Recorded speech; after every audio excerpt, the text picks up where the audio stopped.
Саламатсыздар ма?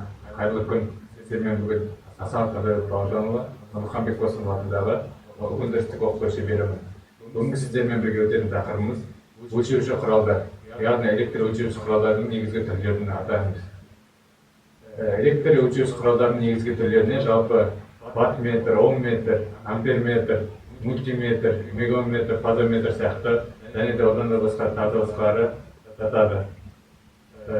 Вольтметр дегеніміз электр тізбегіндегі екі нүкте арасындағы кернеуді өлшейтін аспап.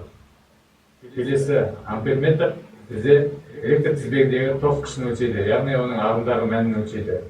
Келесі бізде мультиметр. Мультиметр дегеніміз комбинациялық өлшеуіш, яғни ол жерде бір емес бірнеше шаманы бір аспаптың көмегімен өлшей аламыз. Мегаметр. Мегаметр дегеніміз жоғарғы қарсылықты, яғни оммен емес, мегаомдар бірлігімен өлшеуге арналған арнайы омметр түрі. Ток кілеші. Ток кілеші дегенді өткізгіш сымға тікелей жалғанбастан арнаулы тәрізді жабысып, құлып арқылы оралып, тізбектің күшін өлшейтін аспап. Келесі бізде фазометр. Фазометр дегеніміз екі айнымалы, яғни кернеу мен токтың фазалық ағысуын өлшеуге арналған электроаспап. Соңғы бізде жалпы электроаспаптары аналогты және цифрлы болып бөлінеді. Аналогты аспаптардың артықшылығы олардың қосымша қуат көзі қажет емес, жұмыс принципі қарапайым және жылдам өзгерістерді бақылауға ыңғайлы.